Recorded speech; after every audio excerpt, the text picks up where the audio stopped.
میں نے آپ کے لیے ٹاپک رکھا ہے ہاتھی کا وزن. ہمارا ٹاپک ہے آج ہاتھی کا وزن، جو آپ کی اردو کتاب سے لیا گیا ہے. تو آج ہم پڑھیں گے اس کے بارے میں اور جانکاری حاصل کریں گے.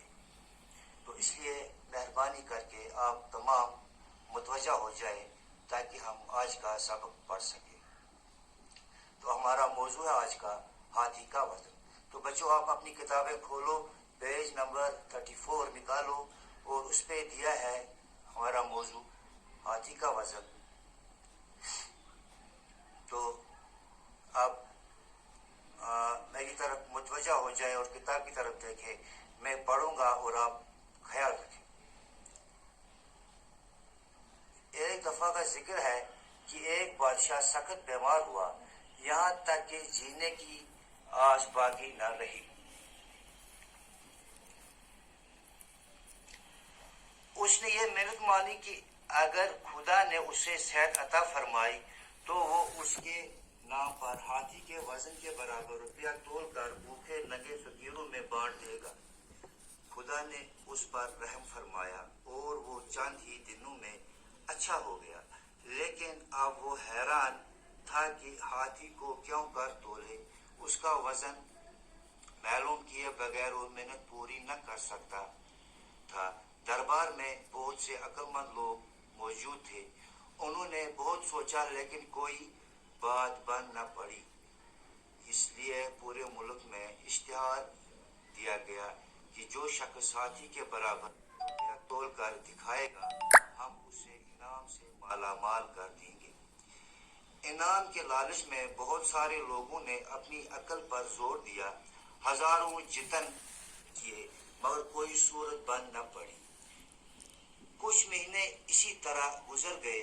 بادشاہ کو فکر ہوئی اور وہ اس سوچ میں پڑ گیا کہ زندگی کا بھروسہ نہیں. محنت کا عہد خدا سے کر چکا ہوں، اس کا پورا کرنا اب مجھ پر فرض ہے. ہاتھی کو تولنے کی تدبیر کسی کی سمجھ میں نہیں آتی. اب کیا کیا جائے؟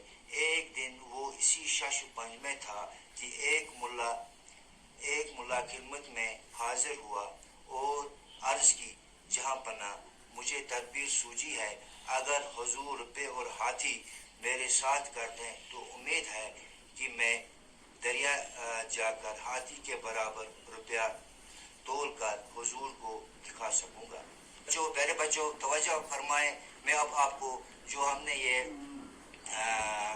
اقتباس پڑھا، اب میں اس کا سلیس کر کے آپ کو بتاؤں گا، اس کا معنی سمجھاؤں گا تو آپ متوجہ رہیں. ایک دفعہ کا ذکر ہے کہ ایک بادشاہ سخت بیمار. مصنف لکھتا ہے کہ ایک وقت کا ایک دفعہ کا ذکر ہے، بات ہے، ایک دفعہ کی بات ہے، بہت پہلے زمانے کی بات ہے کہ ایک بادشاہ تھا، وہ بہت بیمار ہوا. تو یہاں تک کہ جینے کی آس باقی نہ رہی. اتنا بیمار ہوا کہ اس کو امید ہی نہ رہی کہ میں اب زندہ رہ سکوں گا. اس نے محنت مانی کہ اگر خدا نے اسے صحت عطا فرمائی تو وہ اس کے نام پر ہاتھی کے وزن کے برابر روپیہ تول کر بھوکے ننگے فقیروں میں بانٹ دے گا. یہ بادشاہ جب بہت بیمار ہوا اس کو اتنی امید نہ رہی کہ وہ اب آگے زندہ رہ سکے گا. تو ایسا کیا اس نے کہ اس نے نیاز نظر مانی. محنت کا ہوتا ہے نیاز نظر.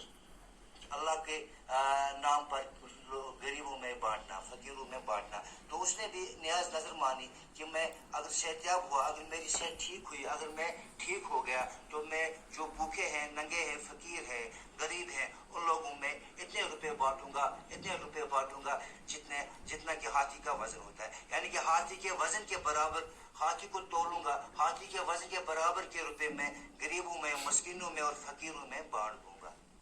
یہ کہا اس نے، اس بادشاہ نے، کہ اگر میں ٹھیک ہو گیا تو کیا ہوتا ہے، خدا نے اس پر رحم فرمایا. تو اللہ نے کیا کام کیا، اس پر رحم فرمایا. وہ ٹھیک ہو گیا، اس کو اللہ نے صحت یاب کر دیا، اس کو صحت بخش دی، ٹھیک ہوا اور چند ہی دنوں میں اچھا ہو گیا. اور کچھ ہی دنوں میں جب اس نے یہ محنت مانی، نیاز مانی، تو کیا ہوا، کچھ ہی دنوں میں بادشاہ ٹھیک ہو گیا، اچھا ہو گیا. اللہ نے اس پر کرم کیا. لیکن اب وہ حیران تھا کہ हाथी को क्यों कर तोले, लेकिन वो इसलिए हैरान था कि मैं अब हाथी को ये जो पैसा देना है हाथी के वजन के बराबर गरीबों में बांट कर देना है, अभी पैसा मैं कैसे हाथी को किस तरह से मैं तोड़ूं, इसके बराबर के पैसे में रुपए किस तरह तोड़ूं। उसका वजन मालूम किए बगैर रुपए नहीं कर सकता था। जब तक उसको ये पता न चलता कि हाथी का वजन कितना है, एक्यूरेट बराबर वजन कितना है, तब तक वो उसके बराबर के पैसे मेहनत में नहीं दे सकता था। उसको ये बड़ी परेशानी हुई। उसका वजन मालूम किए बगैर, हाथी का वजन जो है बगैर मालूम किए वो अपनी जो न्याज नजर थी पूरी नहीं कर सकता था। दरबार में बहुत से अक्लमंद लोग मौजूद थे। उसके दरबार में बहुत सारे लोग अक्लमंद थे, समझदार लोग मौजूद थे। उसके दरबार में बहुत से समझदार लोग मौजूद थे। उन्होंने बहुत सोचा लेकिन कोई बात बन न पड़ी। बहुत सोचा उन्होंने, बहुत सोचा, लेकिन उनके दिमाग में कोई भी बात समझ में नहीं आई। वो कुछ भी सोच न सके, कुछ भी न कर सके। इसलिए पूरे मुल्क में इश्तिहार दिया गया कि जो शख्स हाथी के बराबर रुपया तोड़ कर दिखाएगा हम उसे इनाम से माला माल कर देंगे। इसलिए पूरे मुल्क में इश्तिहार दिए गए, लोगों को खबरदार किया गया कि जो भी इंसान, जो भी शख्स हाथी के बराबर के रुपये तोड़ कर दिखाएगा उसको बहुत सारा इनाम दिया जाएगा, वो माला माल कर दिया जाएगा, बहुत सारा इनाम उसको दिया जाएगा। इनाम के लालच में बहुत सारे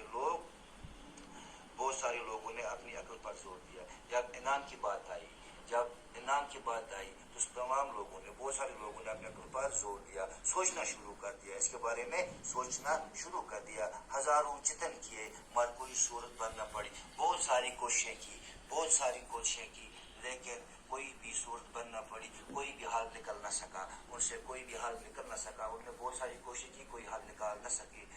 कुछ महीने इसी तरह गुजर गए, बहुत सारे महीने इसी तरह गुजर गए सोचने समझने में। बादशाह को फिक्र हुई, लेकिन बादशाह को फिक्र हो गई, वो परेशान हो गया और वो इस सोच में पड़ गया कि जिंदगी का भरोसा नहीं, और वो ये सोचने लगा अब जिंदगी का भरोसा नहीं है, कब मरना होगा। मैं का अहद खुदा से कर चुका हूँ, मैं खुदा से इसका न्याज नजर का अहद कर चुका हूँ, वादा कर चुका हूँ, इसका पूरा करना मुझ पर फर्ज है। जो मुझ पर फर्ज है कि मैं इसको पूरा करूं, मैं अदा करूं, ये जो मेहनत है अदा करूं, मुझ पर फर्ज है।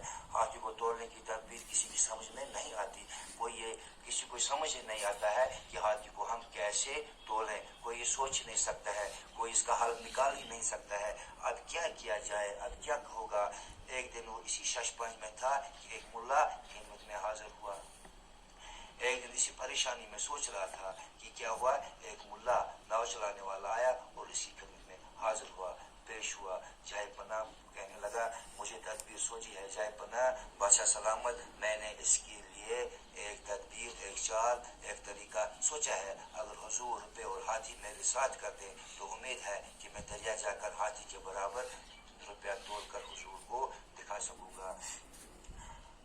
चाहे वो कहते मैंने एक तदबीर सोची है, एक चाल सोची है, एक तरीका सोचा है। अगर आप हुजूर, अगर आप रुपये और हाथी मेरे हवाला कर दोगे तो मैं दरिया के किनारे पर जाकर हाथी के बराबर ये रुपये तोड़कर आपकी खिदमत में पेश करूंगा। प्यारे बच्चों, जो आपने सुना, जो मैंने पढ़ा आपने सुना, आप मेहरबानी करके ये जो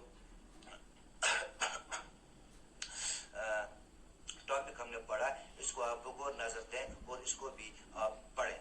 पढ़ने के बाद आप मेरी तरफ और मुतवज्जा हो जाए। जो आपने ये टॉपिक जितना हमने आज पढ़ा, आपने इसको भी पढ़ा होगा। अब इसमें कुछ ऐसे अल्फाज आए होंगे जो आपकी समझ में नहीं आते होंगे, मुश्किल अल्फाज। अब मैं आप बच्चों को उन मुश्किल अल्फाजों का माने दिखाऊंगा, तो मेहरबानी करके आप मुतवज्जा हो जाए।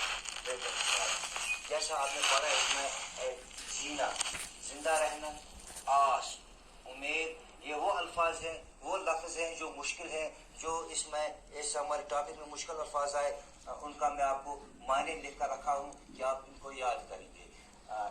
मिन्नत, न्याज, नजर, अक्लमंद, समझदार, इश्तिहार, इतला, जितन, कोशिश, सूरत बन न पड़ी, कोई रास्ता दिखाई न दिया, कोई हल न निकला, तदबीर, तरीका, शश व पंच, परेशान, ملا ناؤ چلانے والا، یہ وہ الفاظ ہیں، وہ لفظ ہے جو اس میں نئے لفظ ہے آپ کے لیے، جن کا میں نے آسان معنی میں لکھ کر آپ کے لیے رکھا ہے. اب کچھ میں نے جو ہم نے پڑھا، جو اقتباس ہم نے پڑھا، اس اقتباس میں سے میں آپ نے بھی پڑھا، میں نے بھی پڑھا. اب ایسا ہے کہ چند ایک سوالات آپ کے لیے میں نے درج کیے ہیں جو آپ خود ہی ان کا جواب لکھیں گے. جو آپ ایسا کرو گے، ان سوالوں کے جواب لکھو گے. یہ اقتباس پڑھ کے آپ کی سمجھ میں آئے ہیں، آپ ان سوالوں کا جواب لکھو گے. تو پہلا سوال ہے، یہ بے قلم دیے گئے سوالات کے جوابات لکھیے. گھر کا کام، سخت بیمار کون ہوا تھا؟